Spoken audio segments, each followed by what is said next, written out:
कोई गारंटी नहीं है इस बात की कि हम 100% श्योर हो जाएं कि ये प्रेत आत्मा वाली बात, पैरानॉर्मल एक्टिविटी जो भी हो रही है किसी के साथ, वो शुरू कैसे हुई थी।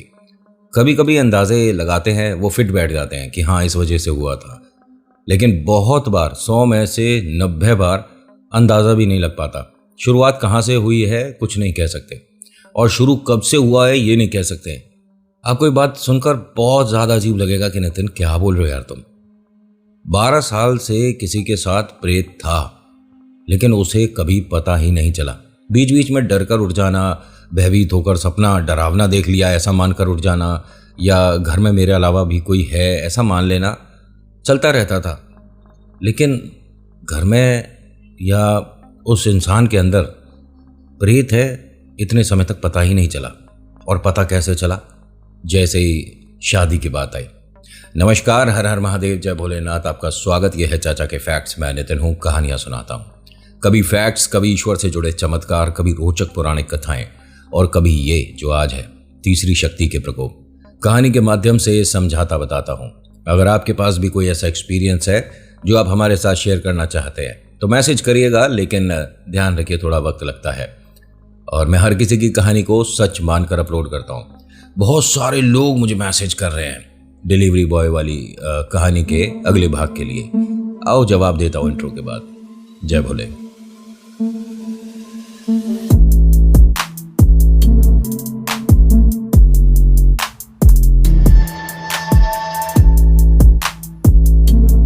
जैसे मैंने आपसे वादा किया था कि इंट्रो के बाद आपसे डिस्कस करूंगा डिलीवरी बॉय का फाइनल पार्ट का, कि संजय का क्या हुआ।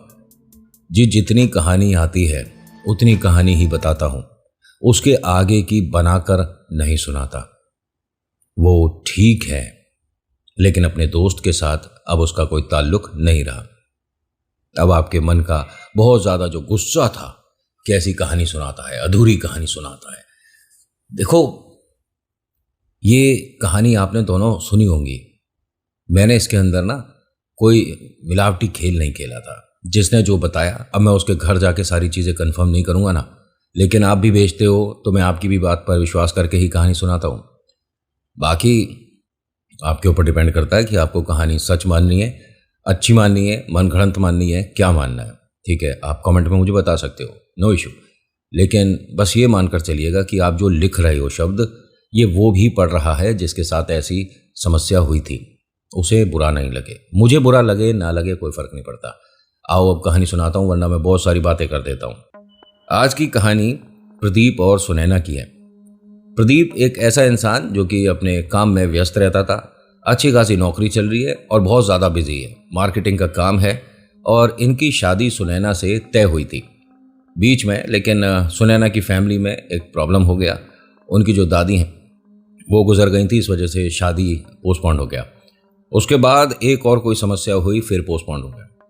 उसके बाद एक और, मतलब अब यहाँ पर लोगों को बात करने के लिए मौका मिल गया कि प्रदीप की फैमिली से जब से हमारी बात तय हुई है, रिश्ता की गुड़िया हमारी सुनैना उस घर जाएगी, तब से हमारे घर में कुछ प्रॉब्लम्स होनी शुरू हो गई हैं।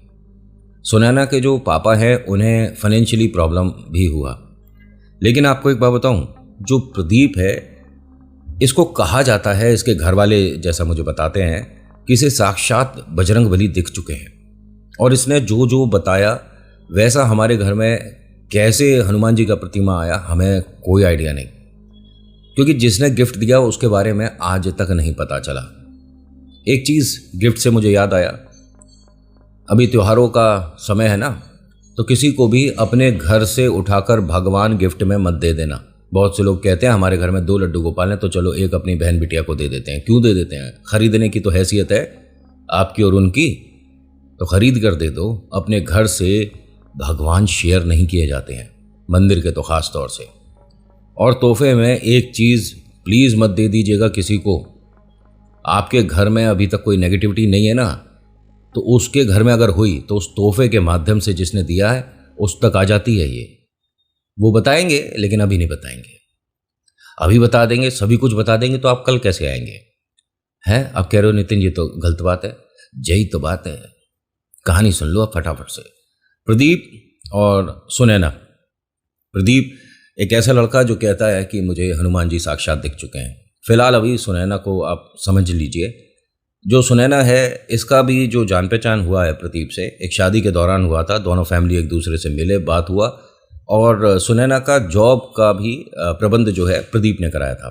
ठीक है, उसकी मार्केट में जान पहचान अच्छी थी, सुनैना के पास क्वालिफिकेशन बेहतरीन थी, लेकिन वो होता है ना कि इंटरव्यू कहाँ पर हो रहे हैं कहाँ पर नहीं, कभी कभी नहीं पता चलता। लेकिन जो मार्केट का बंदा होता है उसे काफ़ी चीज़ें पता होती हैं। तो उसने सुनैना को कहा कि देखो, मैं आपकी मीटिंग तो अरेंज करा सकता हूँ, लेकिन इंटरव्यू आप क्लियर करना। उसे बड़ा अच्छा लगा कि मेरे होने वाले पति ने मुझे मौका दिया इस बात का कि अगर तुम्हारे अंदर काबिलियत होगी तो सिलेक्शन हो जाएगा, अदरवाइज़ मुझे ये मत कहना कि आप बात करके मेरी जॉब लगवा दो। और इसने ऐसे ही किया।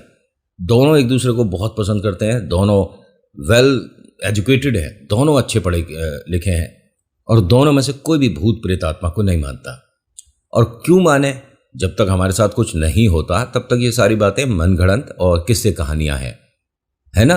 आप भी किस्से कहानियां मानते हो, लेकिन मैं भगवान से ऐसी प्रार्थना नहीं करूंगा कि शैतान का आपका सामना जल्दी हो जाए, ऐसा नहीं कहूंगा, क्योंकि कभी कभी आपकी ज़बान पर सरस्वती बैठ जाती है और उससे कही हुई बात बेटा सच हो जाती है। अपने बड़े बुजुर्ग से पूछिएगा कि ये नितिन नाम का बुड्ढा ना जाने कैसी बातें कर रहा है, सच है कि झूठ है।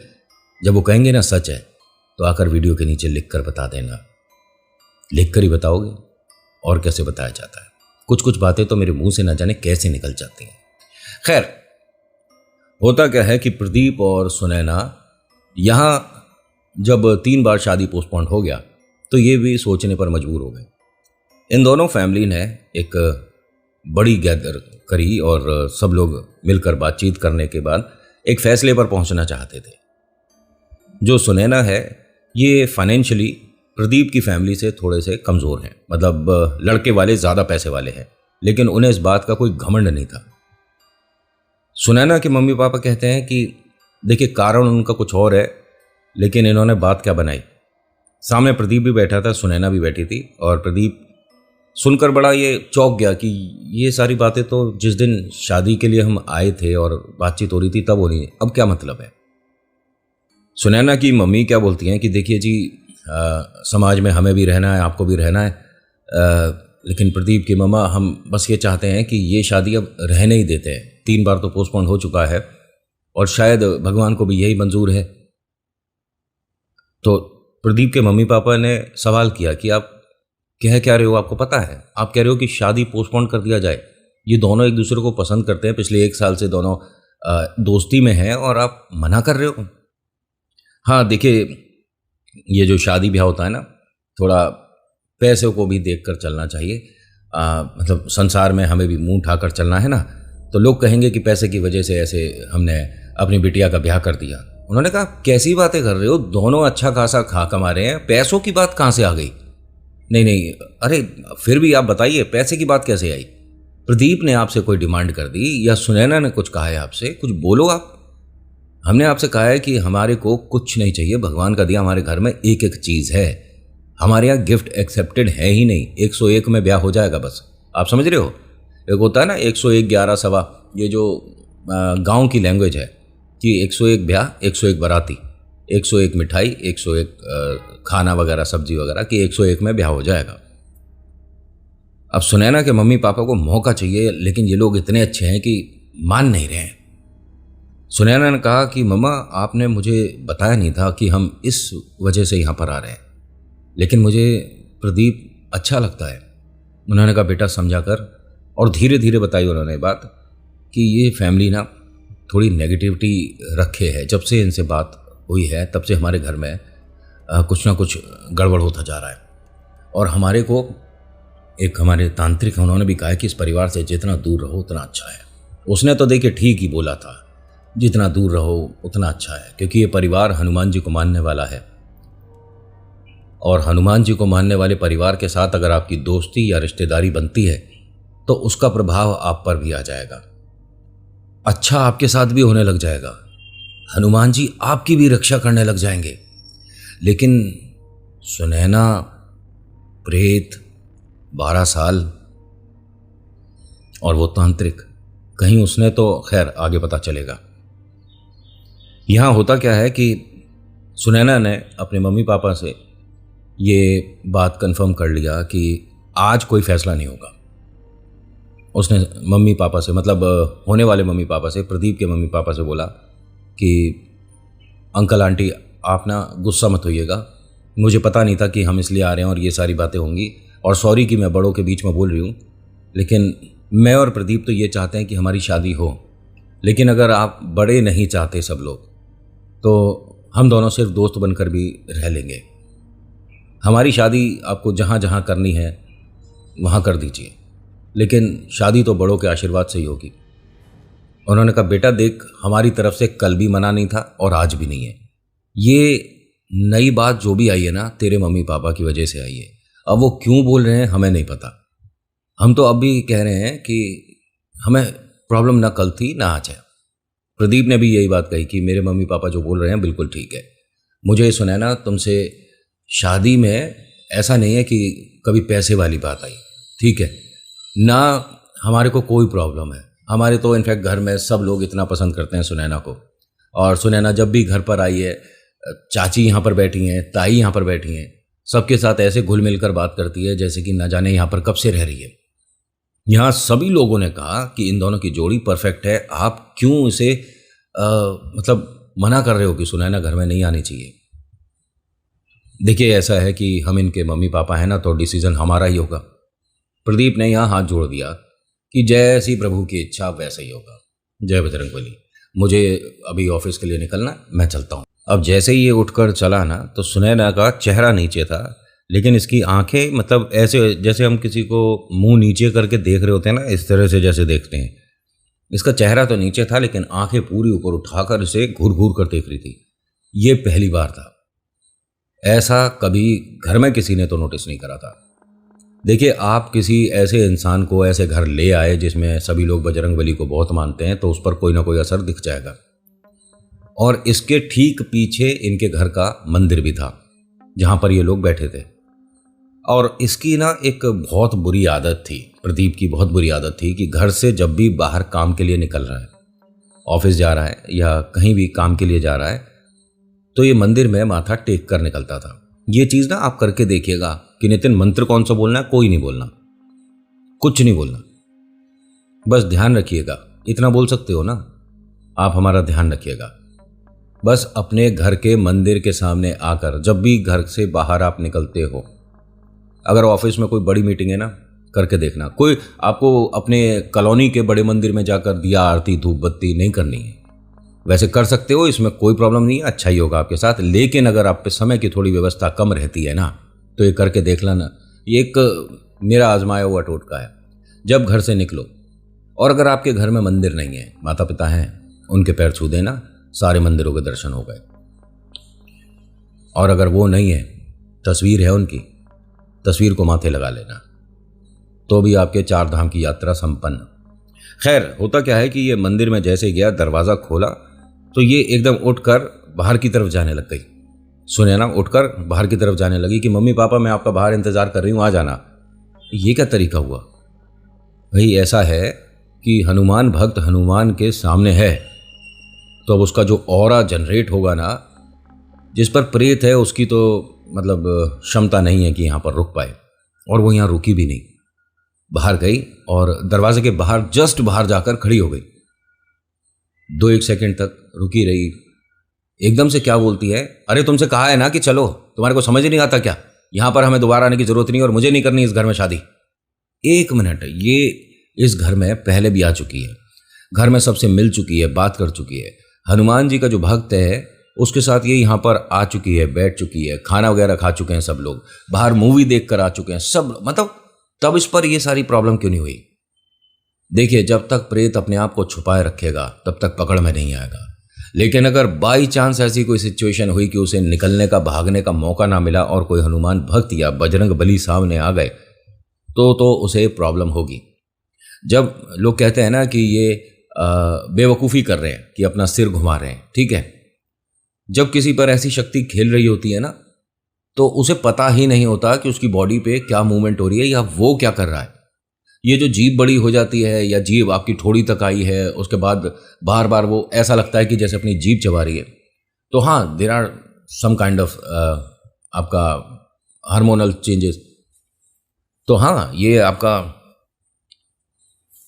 तो हाँ, ये आपका दोनों तरीके से प्रॉब्लम का हिस्सा हो सकता है। आपको डॉक्टर के पास भी जाना हो सकता है, आपको पंडित मौलवी तांत्रिक के पास भी जाना हो सकता है। मैं ये नहीं कहूँगा कि अगर किसी को ऐसा प्रॉब्लम हो रहा है तो उस पर भूत प्रेत का ही साया आ गया। सुनैना घर के बाहर खड़ी थी और अपने मम्मी पापा को बहुत अजीब तरीके से आवाज़ें दे देकर बुलाने लग गई थी। प्रदीप उसके पास आता है और सुनैना से कहता है कि सब कुछ ठीक है ना, क्या हुआ है? ठीक है, अगर तुम्हारे को शादी नहीं करनी समझ आता है, लेकिन इस तरह से क्यों बोल रही हो? घर में सब तुम्हारी कितनी वैल्यू करते हैं। तुम ठीक हो ना? तबीयत ठीक है? उसने अपना चेहरा नीचे करा और वो लगातार इसकी तरफ देख ही नहीं रही थी। आज से पहले क्या हुआ था, एकदम अभी क्या हुआ, ये सब कुछ गलती से ये हुआ ना कि प्रेत जिस समय आया उस समय ये कह सकता हूँ कि हनुमान भक्त घर में ही था, उसके सामने ही था, और गलती प्रेत की भी रही होगी। मतलब मैं अपनी तरफ से ये सोच कर चल रहा हूँ कि ऐसा हुआ होगा। प्रदीप के चेहरे की तरफ नहीं देख रही थी, आई कांटेक्ट हो ही नहीं रहा था। ज़मीन की तरफ देखते हुए बोलती है कि सुनैना को तेरे से शादी नहीं करनी। ठीक है सुनैना, लेकिन बोल कैसे रही हो तुम? अच्छे खासे पढ़े लिखे लोग हैं हम, और कैसे बात कर रही हो? घर में तुम्हारा, मैंने बोला कि इतना लोग पसंद करते हैं और इस तरह से तुम अपनी इमेज खराब कर लोगी। हंसी और जाकर ये अपनी गाड़ी में बैठ गई। इसके हंसने में कोई परिवर्तन नहीं था कि किसी आदमी की आवाज़ आई हो या इसकी आवाज़ बदली हो, लेकिन इसकी हंसी बड़ी वियर्ड सी थी, अजीब सी थी।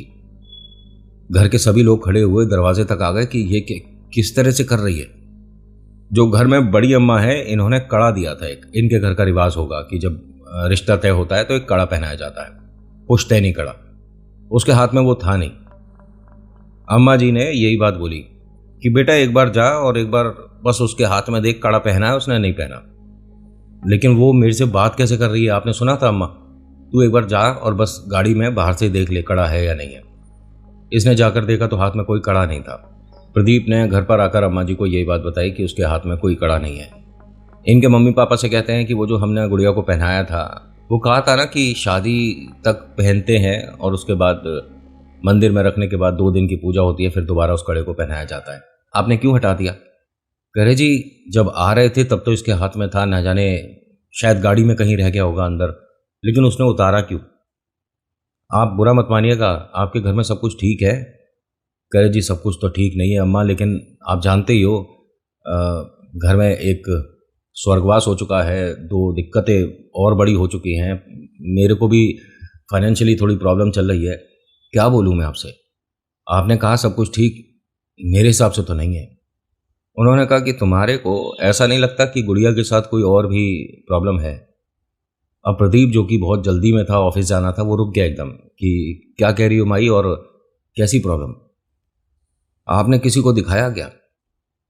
हम समझे नहीं। आपके घर के जो पंडित हैं उनका नंबर होगा, एक बार फ़ोन पे बात कराओगे?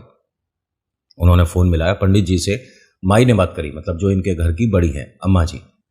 अम्मा जी ने कहा कि सीधे सीधे तरीके से एक बात पूछती हूँ, तूने लल्ला जन्म पत्री दोनों की देखी थी? गुण मिल रहे या नहीं मिल रहे सबने देखे थे। अब मिले या ना मिले, हमें गुड़िया पसंद है, गुड़िया को हमारा घर परिवार पसंद है, शादी तो होगी। बस ये बता, और कुछ भी देखा था? उन्होंने कहा अम्मा जी सब कुछ ठीक है। उन्होंने कहा बेटा देख ऐसा है, खुलकर बात हो जाए तो ज़्यादा बेहतर है। कम तजुर्बा मुझे भी नहीं है, और अगर तू भी विद्वान है तो पता ही होगा मैं क्या पूछ रही हूँ। तो उसने कहा हाँ मैया एक बात है, मुझे लगा था। तो तूने इनके घर वालों को क्यों ना बताई? नहीं मैं, देखिए घर परिवार में शादी के माहौल में ऐसी बातें, कह रहे शादी का माहौल हो या कैसा भी हो, अगर कोई बात थी तो बताई क्यों नहीं? कह रहे क्योंकि मैं अभी उस बात को पक्का नहीं कह सकता, बस मुझे हल्का सा अंदेशा है कि ऐसा हो सकता है। क्या चीज़ है? कह रहे जी इनके परिवार में किसी ने किया है और बहुत समय पहले किया है। गुड़िया को लड्डू खिलाए गए हैं लगातार 1 महीने तक। अब इनके मम्मी पापा की तरफ देखा, स्पीकर पे बात हो रही थी। उन्होंने कहा ऐसा तो कुछ भी नहीं है जैसा पंडित जी आप कह रहे हो। माई ये ऐसा कुछ भी नहीं हुआ, हमारी गुड़िया को किसी ने लड्डू नहीं खिलाए, वो भी 1 महीने लगातार। आप पंडित जी जो कह रहे हो ठीक है। कह रहे जी लड्डू का मतलब ऐसा नहीं कि उससे प्रॉपर लड्डू ही खिलाया जा रहा है, कुछ भी मीठा उसे खिलाया गया है। इनके घर में ही था जो ये सब किए हैं। और ये भी बता सकता हूँ कि आपके परिवार में जो एकदम से मतलब कह सकते हैं कि पैसे वाला हो गया, मैं उसके बारे में बात कर रहा हूँ।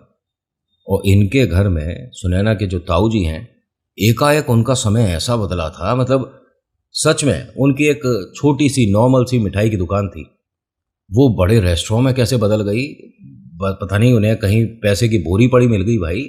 आसपास की दुकानें खरीद ली उन्होंने और उसे बड़ा कर दिया, और न जाने क्या शानदार, मतलब शोरूम कहूँगा, इतना बेहतरीन बना दिया था। और 3 महीने में उन्होंने कहा, लेकिन उन्होंने तो शायद बाजार से पैसा उठाया था इसलिए वो पैसे वाले हुए हैं। अब आपके घर उनका आना जाना है नहीं, वो दिवाली त्यौहार पे भी नहीं आते, उनके घर बिल्कुल ही मतलब आपको मना है। मैं गलत तो नहीं कह रहा। उन्होंने कहा हाँ, थोड़ी अनबन हुई थी सुनैना की मम्मी से, उनकी भाभी जी की, तो हम नहीं आते। वो बहुत पहले कुछ इस पर गुड़िया पर आप पे छोड़ कर गए थे। गुड़िया की उम्र उस वक्त ऐसी नहीं थी कि वो इतनी स्ट्रांग हो कि लड़ पाए इन चीज़ों से, और उसने घर कर लिया और ये धीरे धीरे धीरे करके मजबूत हो गई। उसके बाद से कभी भी आपके घर में कोई बड़ी पूजा नहीं हुई। उसने कहा हाँ जी, नहीं हुई है। आपके घर के पूजा पाठ में सुनैना नहीं बैठती। पंडित जी, ये सारी बातें आपने उस समय क्यों नहीं बताई थी हमें? कितना वक्त हो गया इस बात को, और आप बताते तो शायद हमारे घर की स्थिति इतनी जो खराब हुई है ना हुई होती। उन्होंने कहा, मैंने कहा ना कि मैं 100% कन्फर्म नहीं कर सकता, लेकिन ऐसा हो सकता है। तो कौन कर सकता है कन्फर्म? इन्होंने एक तांत्रिक के बारे में बताया और कहा कि वो आपकी किस्मत रही तो ही बात करेंगे। वो बात नहीं करते, पूरे साल में किसी 2-3 लोगों से ही बात हो पाती है, वरना वो किसी से नहीं करते। उनका कोई फ़ोन नंबर नहीं है, उनका कोई घर का पता नहीं है। एक इन्होंने जंगल बताया। जंगल कह रहा हूँ, वैसे वहाँ आबादी नहीं है, बिल्कुल सुनसान है, घने पेड़ हैं, कोई बहुत सारे वहाँ जानवर नहीं रहते, लेकिन जंगल ही कहूँगा। इनके घर से तकरीबन 35-40 किलोमीटर दूर का ये रास्ता था। वहाँ पर एक कच्चा पक्का सा पेड़ की लकड़ियों से और इससे उससे जैसे तैसे बनाया हुआ मकान होगा, कुटिया है छोटी सी। उसमें एक पंडित जी मिलेंगे, तांत्रिक, ठीक है। अगर आप गुड़िया को वहाँ ले जाते हो तो आपको मतलब दोबारा उनके पास नहीं जाना पड़ेगा, वो इतने सक्षम है। क्योंकि जो चीज़ है, ऐसा नहीं कि आपको मेहंदीपुर बालाजी लेकर जाना पड़ेगा, ये तो वो तांत्रिक भी कर सकते हैं। और मैं आपको इसलिए बोल रहा हूँ कि ये उसी ने किया था। आप मतलब जो बोल रहे हो पता है आपको? अरे हम उस पर जाकर गुस्सा हो जाएंगे। कह रहे मैंने बताया ना, उनका तो काम है, वो तो पूजा कर रहे हैं। किसी का अच्छा हो रहा है तो किसी का बुरा हो रहा है, लेकिन उन्हें कोई रुपया 2 रुपया नहीं चाहिए, ना खाने के लिए चाहिए, ना कुछ चाहिए। वो तो उनके पास मदद के लिए गया था, मदद पे उन्होंने मदद कर दी। अब कैसे क्या होता है इस बारे में मैं नहीं बता सकता, लेकिन मुझे अंदाजा है कि ये जो इस पर छोड़ा गया था वो तांत्रिक उस चीज़ में एक्सपर्ट है। उन्होंने कहा ऐसी बात है तो हम उनसे मिलकर पहले कंफर्म करेंगे कि क्या उन्होंने ही किया है। कह रहा अच्छा, आपको पंडित जी और तांत्रिक ये सब बताएंगे कि किसने प्रेत छोड़ा है या कैसे आया। ये सब नहीं, आप सिर्फ अपनी गुड़िया की चिंता करिए, उसको ठीक करिए। कब मिल सकते हैं? मैंने बताया ना कि उनका कुछ कंफर्म नहीं है कि वो अगर मिले भी तो बात करेंगे नहीं करेंगे। यहाँ से सुनैना के मम्मी पापा, प्रदीप के मम्मी पापा और अम्मा जी, ये सब लोग गाड़ियों में बैठे और निकल गए उन तांत्रिक बाबा के लिए। पहुँचते पहुँचते ढूंढते ढूंढते रात के 8 सवा 8 बज गए। और रात में नहीं, ऐसी शक्तियों को लेकर आपको किसी ऐसे के पास जाना चाहिए जो उतारे या टोटके करता है। लेकिन फिर भी ये पहुंच गए। इन्हें दूर एक सुनसान जंगल में एक कुटिया दिख रही थी। अब ये सभी लोग मोबाइल की रोशनी से धीरे धीरे मैनेज करते हुए, क्योंकि गाड़ियां तो पीछे ही रोकनी पड़ गई थी, उनके घर तक पहुंचे। दरवाज़ा अभी खोला नहीं था इन्होंने। अंदर से ही पंडित जी की आवाज़ आई, तांत्रिक साहब की आवाज़ आई, अंदर मत आइएगा, कोई फायदा है नहीं, आपका कोई मुनाफा नहीं होगा, जाओ यहां से। ये सभी लोग रुक गए। सुनैना को गाड़ी में ही छोड़ा हुआ था इन्होंने, उनके मम्मी पापा बैठे हुए थे। प्रदीप और उनके मम्मी पापा और अम्मा जी आए थे पहले पंडित जी से इन तांत्रिक साहब से बात करने। फिर भी प्रदीप ने दरवाज़ा खोला, उनकी तरफ देखता है और कहता है कि हम बहुत दूर से आए हैं और एक मदद चाहिए। कह रहे कोई उतारा नहीं होगा, जिसको लेकर आए हो उसे ले जाओ, इसको मैं नहीं हटा सकता। उन्होंने कहा आपके अलावा हम कहाँ पर जाएंगे, आप थोड़ी मदद कर दीजिए। और ये जितनी भी समस्याएं शुरू हुई हैं आप ही ने तो करी हैं। अरे किसके सामने खड़े होकर तू क्या बोल रहा है, किस पर इल्ज़ाम लगा रहा है तू? तेरे पास कोई प्रूफ है? किसी ने कह दिया, अगर बाई चांस वो पंडित जी आकर यहाँ पर मुकर जाएं कि नहीं मैंने ऐसा नहीं कहा, फिर क्या होगा? एकदम ये हंसने लगा और कहता है कि अच्छा तुम्हारे को ये किसने कह दिया कि मैंने कोई समस्या तुम्हारे पास छोड़ी है? मैंने अगर किया होता तो यहाँ तक नहीं आते बेटा तुम। उन्होंने कहा ऐसा है तो एक बार आप देख क्यों नहीं लेते, बहुत दूर से आए हैं, परेशानी बढ़ गई है। अम्मा जी अंदर आती हैं, हाथ जोड़ती हैं, तो एकदम जो तांत्रिक हैं उन्हें देख कर कहते हैं कि अरे माई ये सब नहीं, हाथ मेरे सामने नहीं, तुम जाओ अपने भगवान के सामने जोड़ा करो, ये मेरे सामने नहीं, और बाहर बाहर बाहर जाओ, मेरे घर से बाहर निकलो सब लोग। उन्होंने कहा हम बहुत दूर से आए हैं, आपसे मदद मांग रहे हैं और आप मतलब हमारी मदद कर देंगे तो क्या, हम आपका ये जो घर है अच्छा पक्का बनवा देंगे। ये हंसने लगा। आप हंस क्यों रहे हो? उन्होंने कहा तुम ये भी हटवा दो, मैं तो जंगल में बैठ जाऊंगा, मुझे क्या ज़रूरत है, मैं मेरे को ज़रूरत नहीं है। ये तो कुछ मेरे साथ जो मित्र मेरे भाई रहते थे उन्होंने बनाया, वो सब चले गए, मैं रह गया हूँ। मेरा भी वक्त कभी आएगा तब मैं भी चला जाऊंगा, लेकिन ये मैंने नहीं बनाया और मुझे इसकी ज़रूरत नहीं है। रुपया पैसे का जोर मत दिखाइए मुझे, जितना है सारा खींच कर दूसरी तरफ कर दूंगा अभी। अब अम्मा जी ने कहा कि इनसे कुछ भी ऐसा कहने की ज़रूरत नहीं है जो इनको बुरा लगे। वैसे मैं आपको बताऊं, जो तांत्रिक हैं उनको आपकी बात का अच्छा बुरा बहुत कम चांसेस है लगेगा। उन्होंने बार बार यही कहा कि मैं कुछ नहीं कर सकता, आप यहाँ से चले जाओ, एक बार आप देख सकते हो क्या? देखने के बाद भी क्या होगा? अम्मा जी ने फिर से हाथ जोड़े और लल्ला देख तू मुझसे छोटा है, ये मान ले कि तेरी माँ ने कोई आदेश दिया है, मैं तेरी माँ समान हूँ, एक बार गुड़िया को देख तो सकता है। उसने कहा अच्छा बुलाओ, अगर माँ का बात आई है तो बुलाओ। वो सामने आई तो एकदम ये उसे देखकर नीचे देखते हैं और कहते हैं कि ले जाओ, ये कहीं भी नहीं जाएगा, ये रम गया है इसके शरीर में, अब कुछ नहीं हो सकता, जब तक इसका समय है इसे खिलाते पिलाते रहो। और ऐसे हाथ जोड़ दिया। उन्होंने कहा एक मिनट आप हमारी बात तो सुनो, आप अभी घर से बाहर सब लोग, मैं नहीं कर सकता, ये कोई भी नहीं कर सकता, कहीं नहीं जाएगी ये, जो इसके अंदर भीतर है मैं नहीं। इसके बाद ना इनके घर के आसपास एक मौलवी भी था, उसके पास भी लेकर गए। उसने भी ये कहा था कि सब कुछ ठीक हो जाएगा, नॉर्मल हो जाएगा, कोई परेशानी नहीं होगी। जैसे ही इसे देखा उसने भी चेहरा नीचे करके कह दिया आप कहीं और ले जाओ, नहीं होगा। 4 तांत्रिक, 2 भगत, 3 मौलवी मना कर चुके। अब क्या होगा इसका, नेक्स्ट पार्ट में पता चलेगा। So thank you so much for watching. मेरा नाम नितिन है, मुलाकात करूंगा एक अगले भाग में पूरी कहानी के साथ। हर हर महादेव, जय भोलेनाथ, धन्यवाद।